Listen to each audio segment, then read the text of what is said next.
everyone, my name is Jaquanda Green, and today I will be talking to you about the reading strategy, Think, Pair, and Share.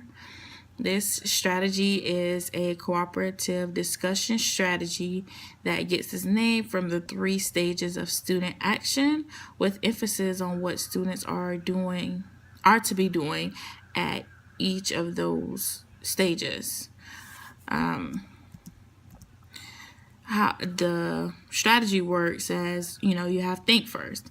The teacher provides the students with thinking questions or a prompt or observation. The students should take a few moments, probably not 5 minutes, but maybe 1 or 2 minutes, to just think about those questions that were asked by the teacher. Pair. Using designated partners nearby neighbors, get into groups, maybe 2 or 3, depending on how big your class is. And pair up to talk about the answers they each came up with individually.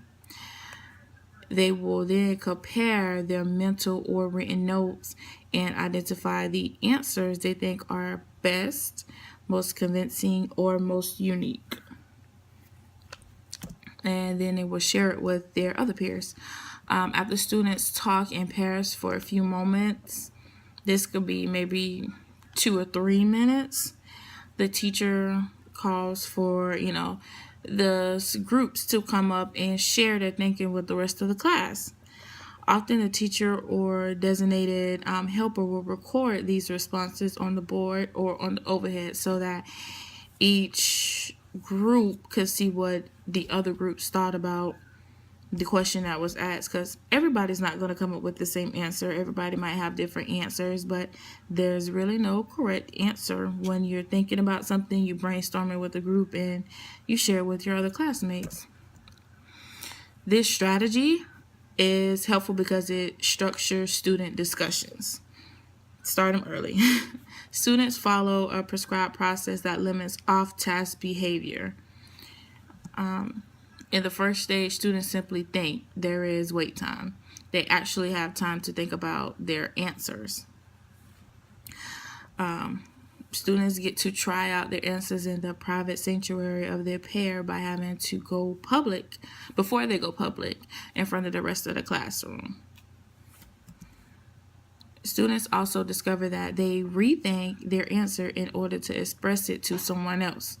And they also often elaborate on their answer or think of new ideas as the partners share, which is very true because you have your own answer, and when you have to explain it to somebody, you have to rethink about that question again and your answer to make sure it comes out how you want it to come out. And as well as listening to other peers, you'd be like, oh yeah, that was a good idea too. I should have used that. And then you want to go back and say your answer again with different things.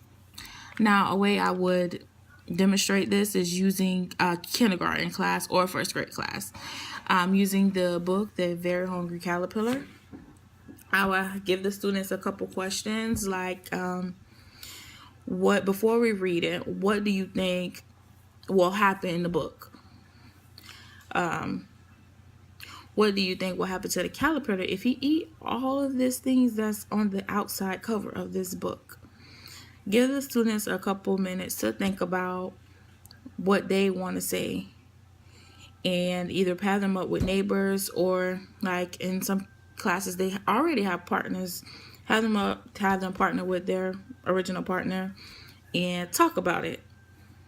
Once they talk about it for a few moments, we'll come back, sit at reading time, and have everybody share what they thought the answer could be. Remember, there's no wrong answer. Everyone's right. They just have their own opinion about everything. Thank you. And the materials that I would need is the book, The Very Hungry Caterpillar, and reading circle time. There's no other. Besides, if the kids want to write down their answers, you can have paper, like scrap paper and a pencil. Other than that, the kids don't need nothing else. Thank you so much.